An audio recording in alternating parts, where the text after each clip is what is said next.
KaraokeBooks. Candide. Audiobook. Written by Voltaire. Translated by Tobias Smollett. Chapter 22. What happened to Candide and Martin in France? Candide stayed no longer at Bordeaux than was necessary to dispose of a few of the pebbles he had brought from El Dorado, and to provide himself with a post-chaise for 2 persons, for he could no longer stir a step without his philosopher Martin. The only thing that gave him concern was being obliged to leave his sheep behind him, which he entrusted to the care of the Academy of Sciences at Bordeaux, who proposed, as a prize subject for the year, to prove why the wool of this sheep was red.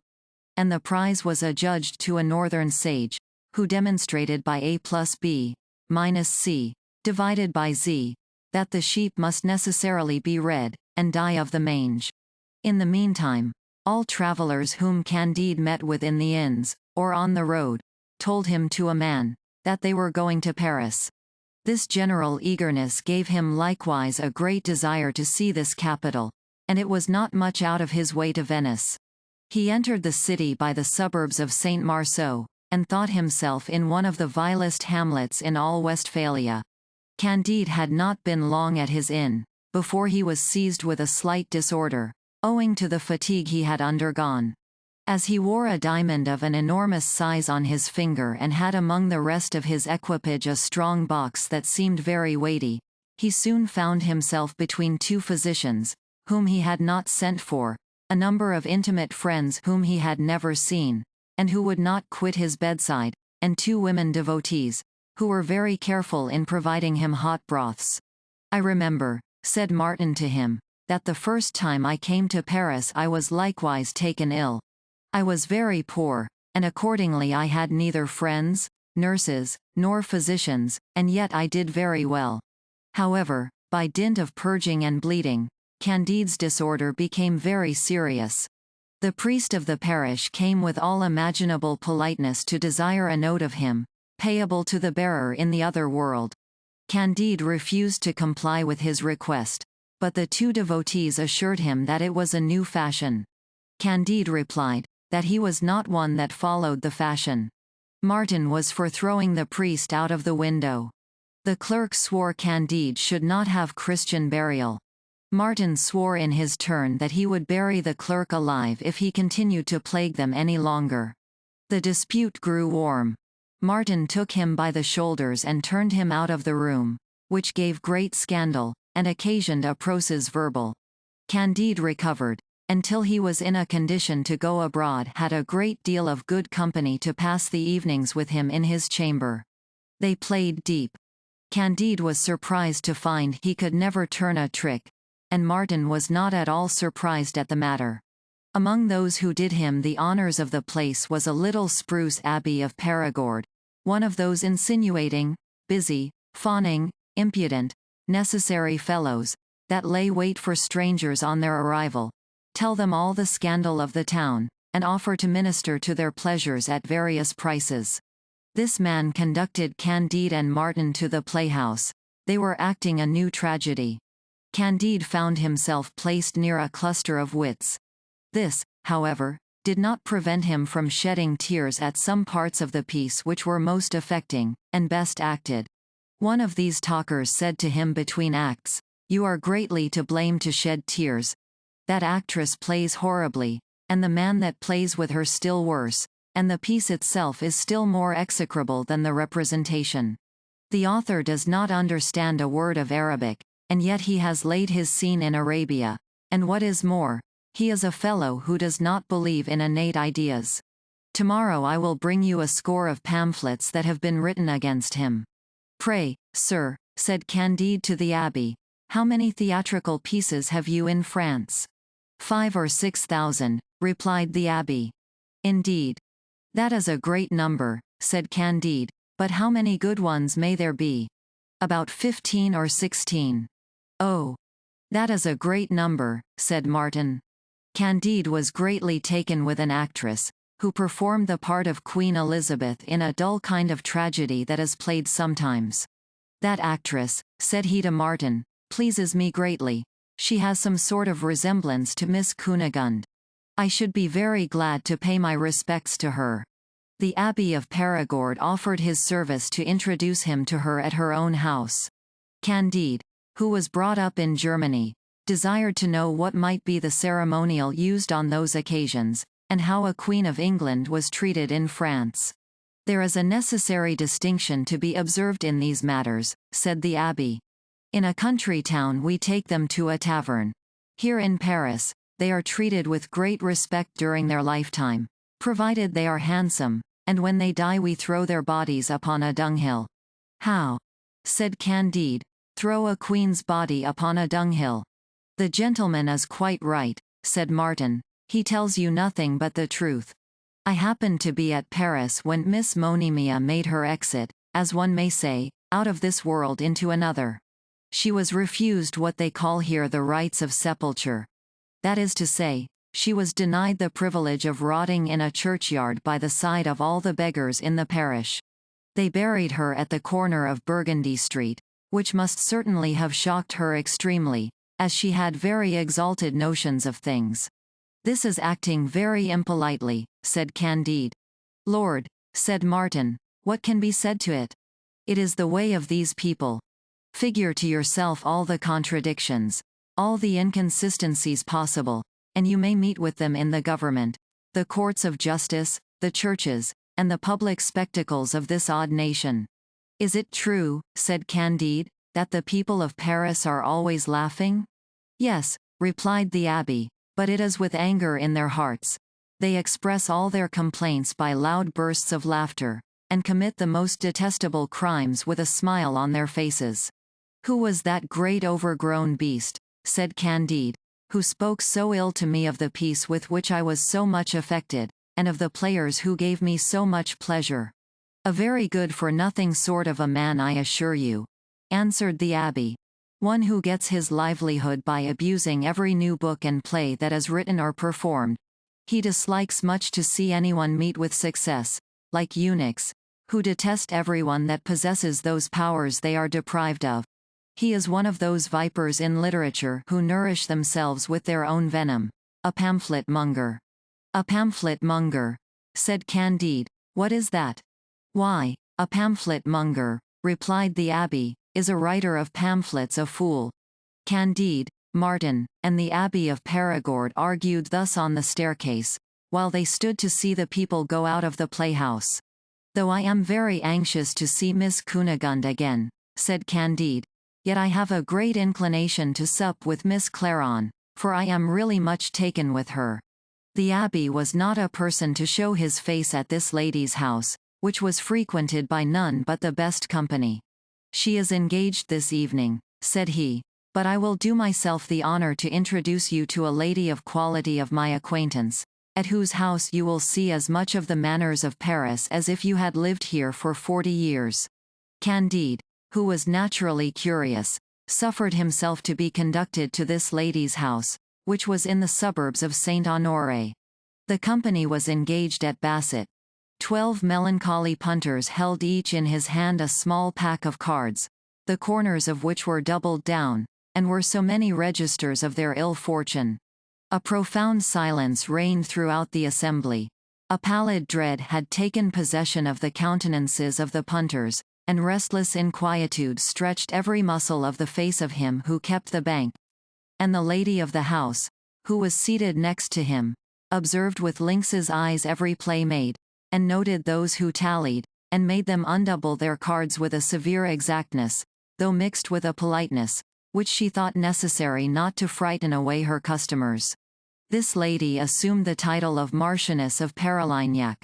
Her daughter, a girl of about 15 years of age, was one of the punters, and took care to give her mamma a hint, by signs, when any one of the players attempted to repair the rigor of their ill fortune by a little innocent deception.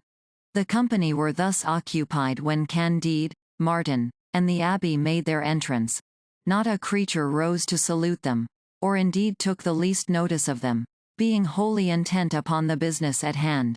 Ah, said Candide, my Lady Baroness of Thunder Ten Tronckh would have behaved more civilly. However, the Abbé whispered in the ear of the Marchioness, who half raising herself from her seat, honored Candide with a gracious smile, and gave Martin a nod of her head, with an air of inexpressible dignity. She then ordered a seat for Candide, and desired him to make one of their party at play. He did so, and in a few deals lost near 1,000 pieces. After which they supped very elegantly, and everyone was surprised at seeing Candide lose so much money without appearing to be the least disturbed at it. The servants in waiting said to each other, "This is certainly some English lord." The supper was like most others of its kind in Paris. At first everyone was silent. Then followed a few confused murmurs, and afterwards several insipid jokes passed and repassed, with false reports, false reasonings, a little politics, and a great deal of scandal. The conversation then turned upon the new productions in literature. "Pray," said the abbé, "good folks, have you seen the romance written by a certain Gauchet, Doctor of Divinity?" "Yes," answered one of the company, "but I had not patience to go through it. The town is pestered with a swarm of impertinent productions, but this of Dr. Gauchet's outdoes them all. In short, I was so cursedly tired of reading this vile stuff that I even resolved to come here, and make a party at Basset." "But what say you to the Archdeacon T.'s miscellaneous collection?" said the abbé. "Oh my God!" cried the Marchioness of Paralignac, "never mention the tedious creature.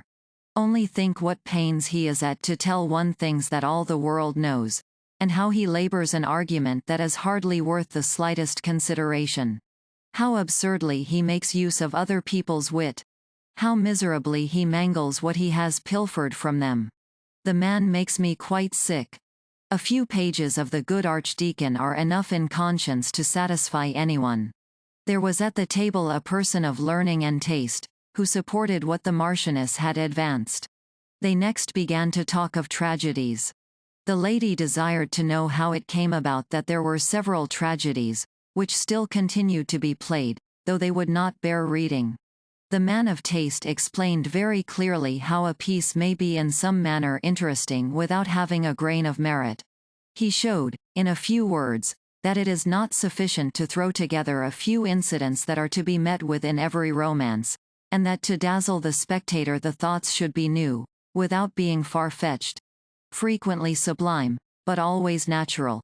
The author should have a thorough knowledge of the human heart and make it speak properly.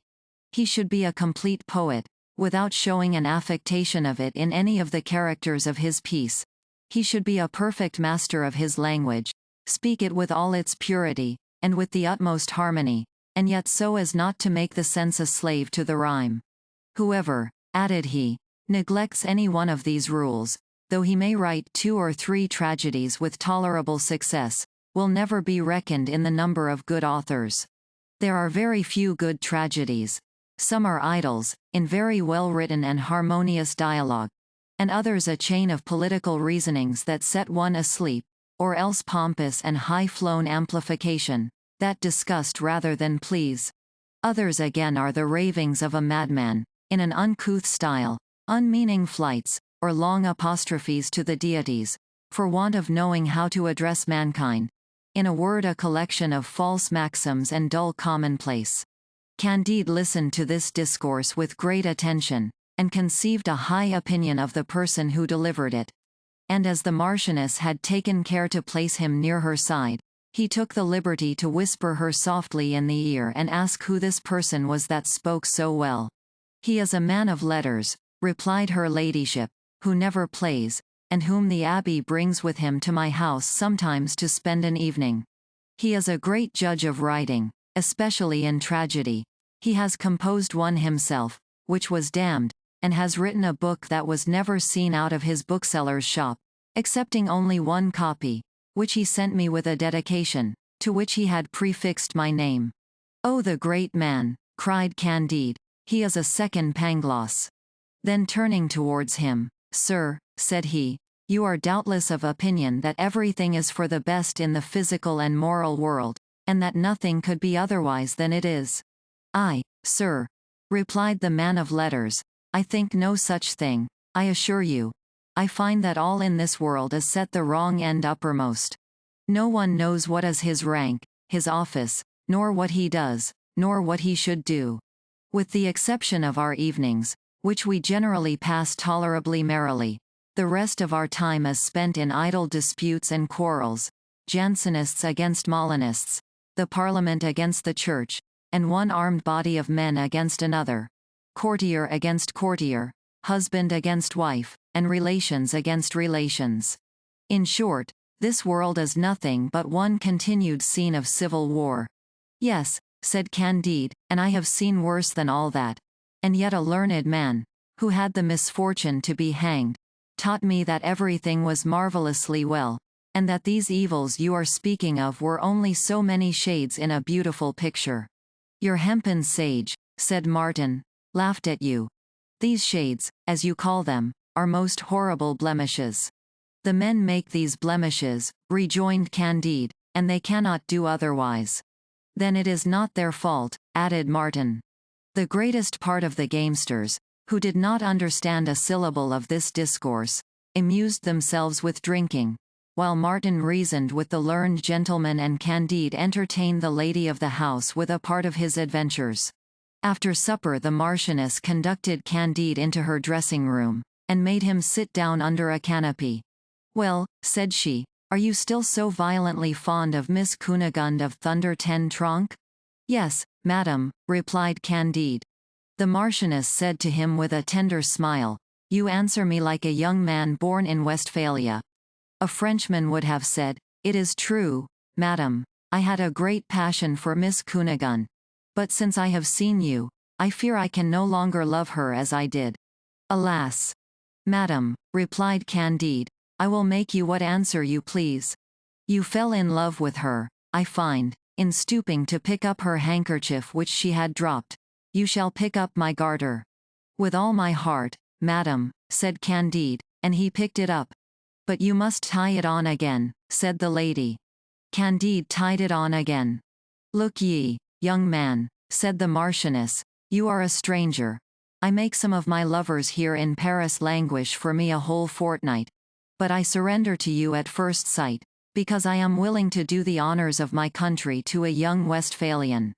The fair one having cast her eye on two very large diamonds that were upon the young stranger's finger, praised them in so earnest a manner that they were in an instant transferred from his finger to hers. As Candide was going home with the abbé, he felt some qualms of conscience for having been guilty of infidelity to Miss Cunegonde. The abbé took part with him in his uneasiness. He had but an inconsiderable share in the 1,000 pieces Candide had lost at play, and the 2 diamonds which had been in a manner extorted from him, and therefore very prudently designed to make the most he could of his new acquaintance, which chance had thrown in his way. He talked much of Miss Cunegonde, and Candide assured him that he would heartily ask pardon of that fair one for his infidelity to her, when he saw her at Venice.